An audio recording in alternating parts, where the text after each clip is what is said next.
우리의 삶은 항상 영적 전쟁터와 같습니다.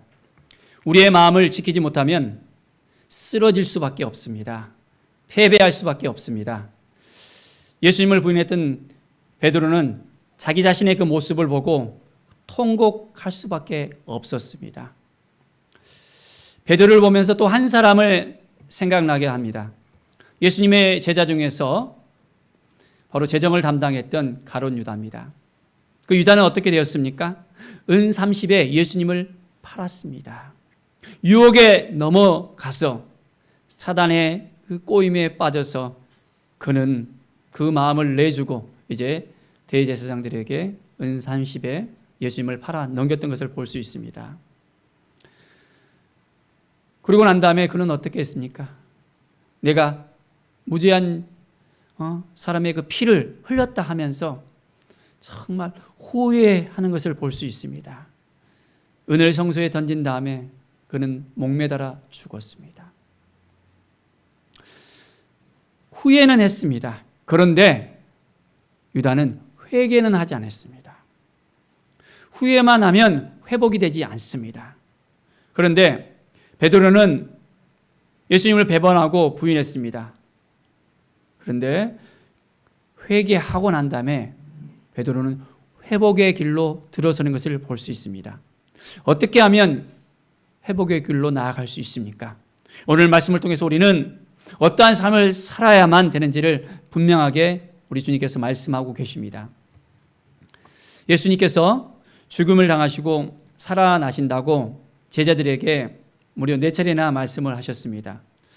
이 말씀을 하셨지만은 제자들은 이해를 못하는 것 같았습니다. 자기들은 크고자 하는 것에만 관심이 있었지 예수님이 죽는다는 것이 어떤 의미인지를 알지를 못했던 것입니다. 예수님이 이제 죽는다고 하니까 베드로는 어떻습니까? 나는 절대로 예수님 부인하지 않겠습니다. 예수님만 따라가겠습니다. 라고 이야기를 합니다. 그때 예수님께서는 베드로에게 내가 닭이 울기 전에 나를 3번이나 부인할 것이다 라고 이야기합니다. 베드로에 대해서 예언했던 것입니다.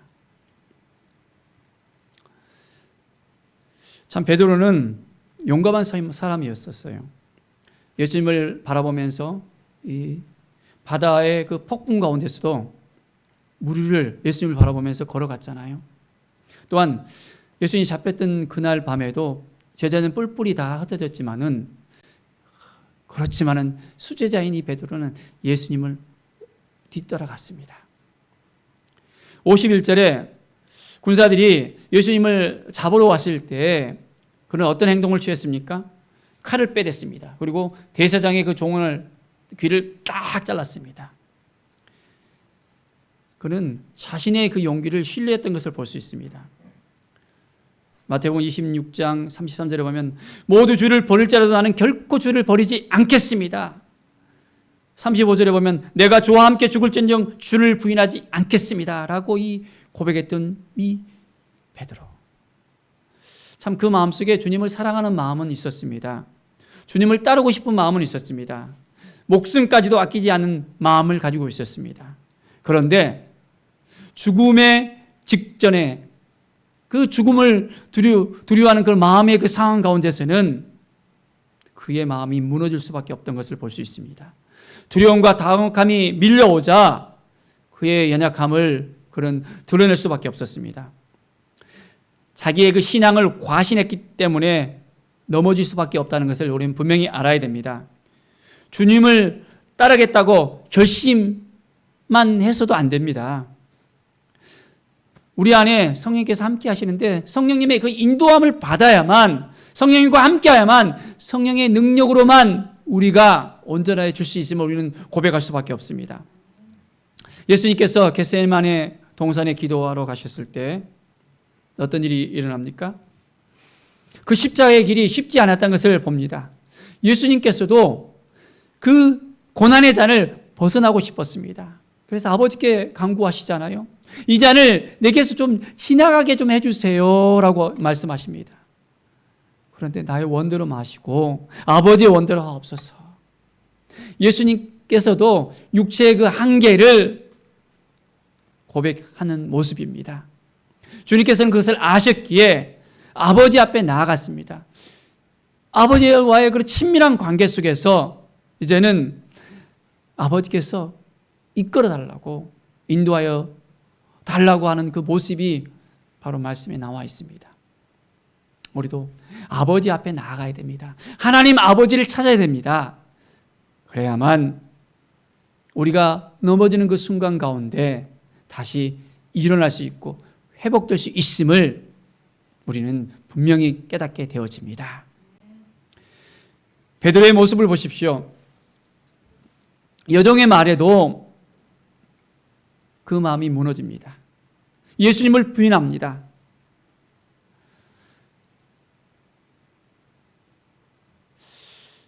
참 베드로의 그 모습을 보면서 너무너무 안타까웠던 것을 볼 수 있습니다.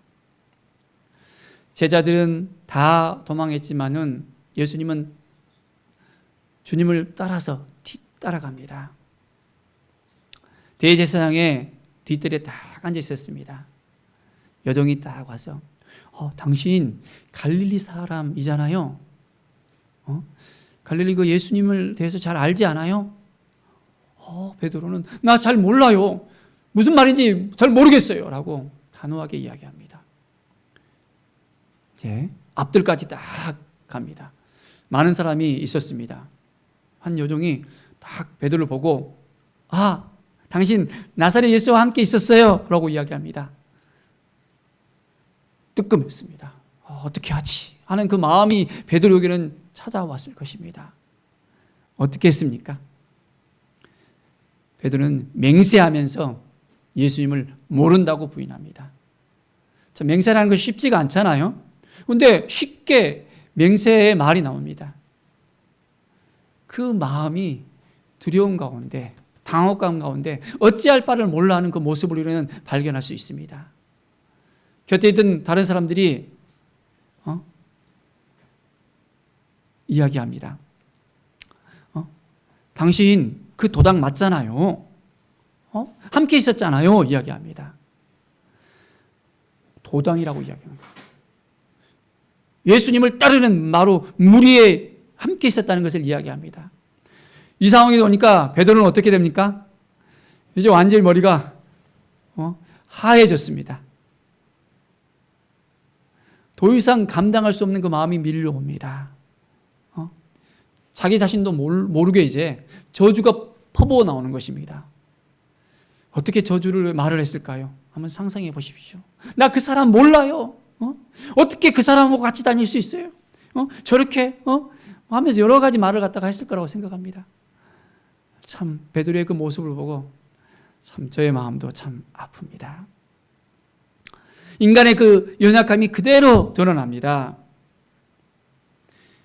베드로는 그 연약함을 너무너무 잘 알고 있었기 때문에 베드로전서 5장 8절에도 그러한 고백을 합니다. 근신하라 깨어라 너희 대적마귀가 우는 사자같이 삼킬 자를 찾나니라고 말씀합니다. 인간의 그 육체의 그 한계, 그 연약함, 그것을 벗어나려면 근신하고 깨어 있어야 된다는 것입니다. 깨어 있지 못하면 넘어질 수밖에 없습니다. 우리에게도 연약함이 있습니까? 그러면 깨어 있어야 돼요. 깨어 있지 못하면 넘어질 수밖에 없습니다. 왜 제자들이 그렇게 넘어질 수밖에 없었습니까?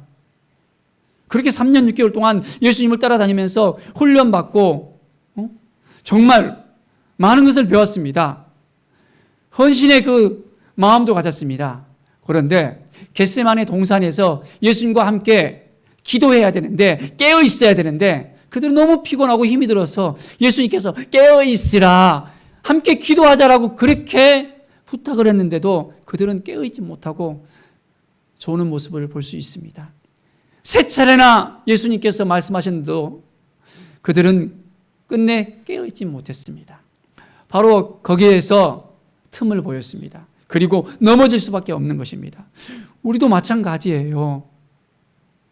우리도 예수님을 따르는데 깨어있지 못하면 넘어질 수밖에 없는 거예요. 우리가 깨어있기 위해서 얼마나 우리는 힘쓰십니까? 정말 기도하십니까? 몸부림치면서 주님을 만나기를 학수고대 하십니까? 매일매일의 삶이 주님과 함께 동행하기를 원합니까? 나의 모든 삶을 내려놓고 주님만 바라보면서 살아가고 있습니까? 정말 우리가 깨어 있어야만, 기도해야만 모든 두려움 가운데서도, 모든 어둠의 공격 가운데서도 우리가 승리할 수 있습니다. 담대해질 수 있습니다. 강해질 수 있습니다. 하나님이 우리와 함께 하심을 통해서 우리는 새롭게 변화될 수 있습니다.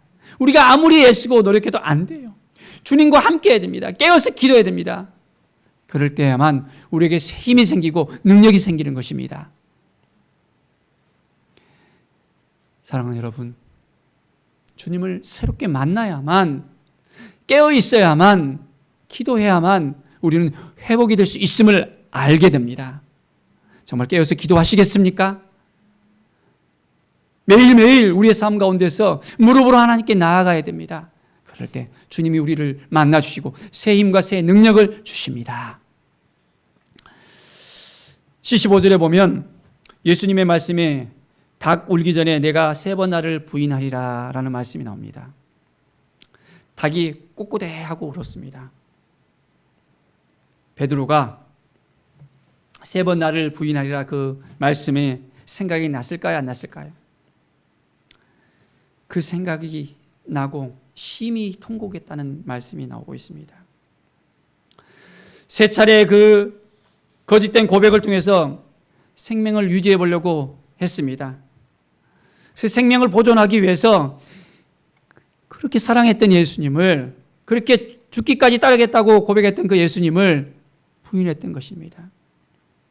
참회의 눈물을 합니다. 자신의 그 모습을 보면서 자신의 그 연약함 가운데 예수님의 그 경고에 귀를 기울이지 못했다는 것을 생각해 봅니다. 예수님이 말씀하실 때 내가 그럴 수 있을까라고 생각해 볼 수 있었어야 됐을 거라고 생각됩니다. 그런데 단호하게 그건 나하고 전혀 상관없는 말이야 하면서 자기는 그 모든 상황 가운데서 이길 수 있다고 생각을 했습니다. 자기 자신의 그 무기력한 그 모습, 비참한 그 모습에 눈물을 흘릴 수밖에 없었습니다. 자신이 처해 있는 그 직면 가운데서 베드로의 그 마음은 무너질 수밖에 없습니다. 참 만용에 불과한 용기였습니다. 그는 깊은 절망망 가운데 빠져들어갈 수밖에 없습니다. 누가복음 22장 62절에는 동일한 말씀 가운데서 추가되어 있는 말씀이 있습니다. 주께서 돌이켜 베드로를 보시니 했습니다. 닭이 울고 난 후에 예수님께서 돌이켜서 베드로를 딱 보셨습니다. 그리고 베드로의 눈빛과 예수님의 눈빛이 딱 마주칩니다. 여러분, 그 순간에 어떤 마음이 들었을까요? 베드로는 지구멍에라도 들어가고 싶었을 것입니다. 주님은 베드로의 그 마음을 다 아셨잖아요. 이미 배반할 줄 다 아셨잖아요. 그래서 베드로의 그 모습을 보면서 애처롭게 이제 그 베드로를 쳐다보시는 거예요. 주님께서는 우리의 연약함도 아셔요. 여러분, 우리가 연약해요? 연약하지 않아요? 우리가 능력이 많고 거룩하기 때문에 우리를 택했습니까? 우리가 주님을 위해서 열심히 봉사하기 때문에 우리를 택했습니까? 우리가 돈이 많기 때문에 예수님께서 우리를 택했습니까? 너희가 나를 택한 것이 아니요 내가 너희를 택하여 세웠나니 했습니다. 예수님은 연약함이 있더라도 우리를 있는 모습 그대로 다 받아주십니다. 우리를 품어주십니다. 우리의 손을 붙들어 주십니다. 우리를 선택하고 부르셨습니다.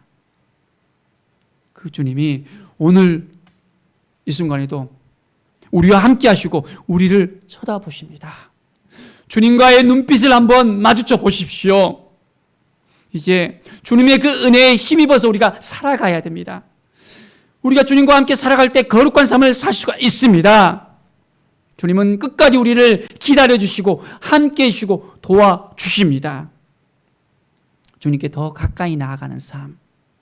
그럴 때 주님은 우리의 손을 붙들어 주시고 우리에게 새로운 힘을 주시고 능력을 주시고 우리와 함께 하십니다. 예수 그리스도의 그 십자가를 경험하지 못하면 절망감 가운데 빠져들어갈 수밖에 없습니다. 성령님을 체험하지 못하면 두려움 가운데 헤어나오지를 못합니다. 우리는 주님과 동행하면서 날마다 믿음으로 살아가야 합니다. 베드로를 보십시오. 그가 예수님을 부인하고 절망감 가운데 빠져 들어갔을까요? 안 들어갔을까요? 그 마음이 힘들었을까요? 안 힘들었을까요? 너무너무 참 스승을 배반했다는, 주님을 배반했다는 그 마음 속에서 너무너무 힘들었을 것입니다. 우리가 그 상황 가운데 있더라도 어떻게 했을까요? 참 어찌할 바 모릅니다. 그런데 예수님께서 다시 살아나신다는 말씀을 하셨잖아요. 여인들이 무덤가에 찾아갔습니다. 예수님께서 묻혀있는 그곳 가운데 찾아갔습니다. 그리고 돌아와서 제자들에게 이야기합니다. 예수님께서 살아나셨다는 것을 천사들에게 들었다는 얘기를 듣고 베드로는 어떻습니까? 다른 막질하면서 무덤으로 찾아갑니다. 예수님을 만나고 싶어 합니다. 그렇게 사랑했던 예수님, 그 예수님을 부인했던 이 베드로는 이제는 주님께 너무너무 미안하고 이제 주님께 어떻게 할 말을 잃었지만은 그래도 주님을 보고 싶어 했습니다. 살아나신 예수님을 만나고 싶어 했습니다. 예수님께서는 제자들에게 갈릴리로 가면 내가 그곳 가운데서 너희를 만나 주시겠다고 또한 말씀하셨잖아요. 제자들은 갈릴리로 가서 또한 고기를 잡으러 가고 그곳 가운데서 있었습니다. 그런데 예수님께서 갈릴리 호숫가에 이제 나타나셨습니다. 그리고 베드로를 만나 주시는 거예요.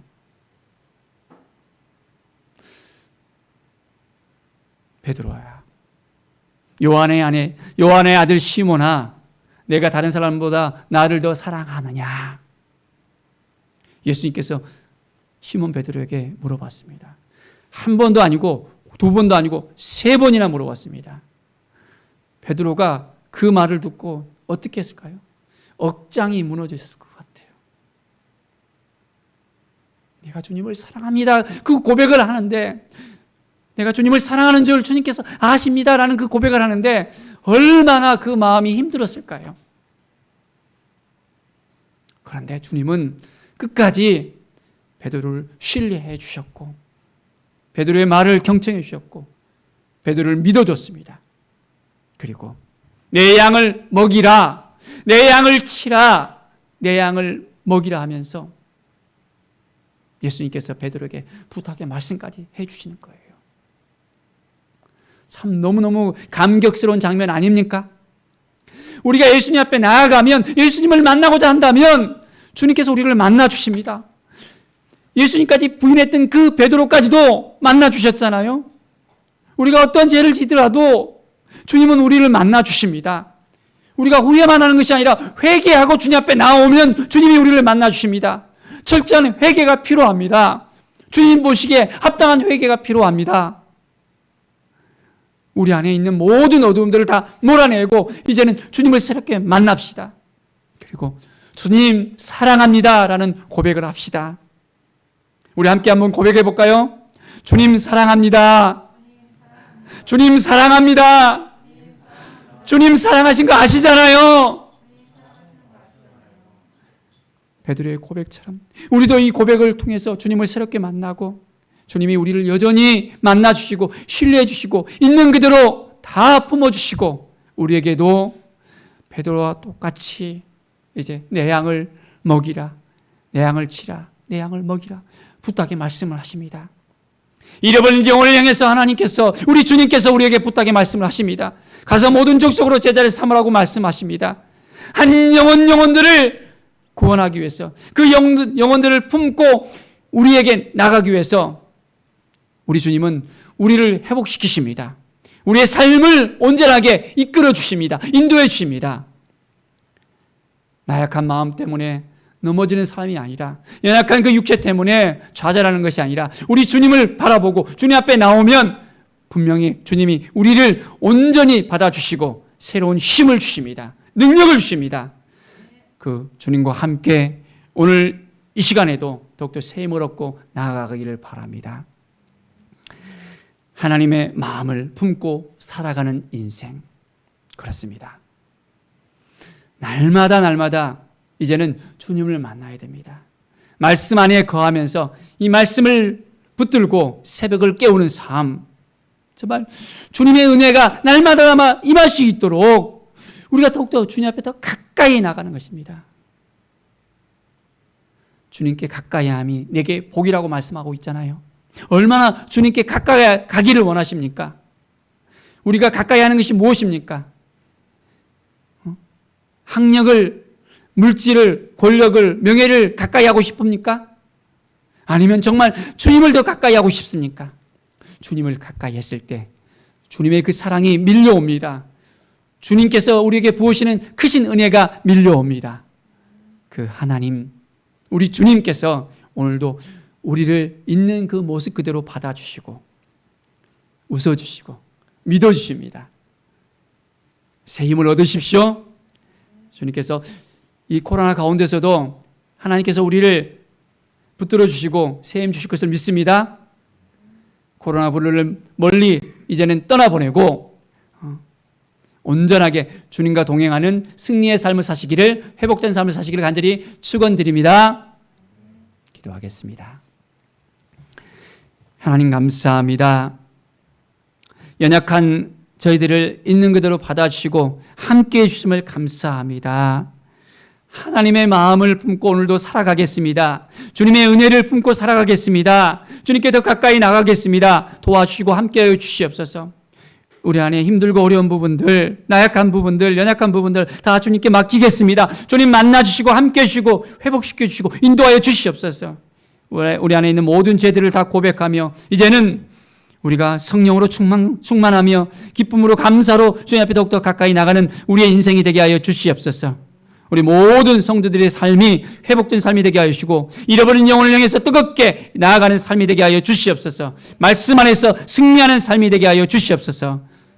모든 영광 주님께 드리며 예수 그리스도의 이름으로 기도드립니다. 아멘.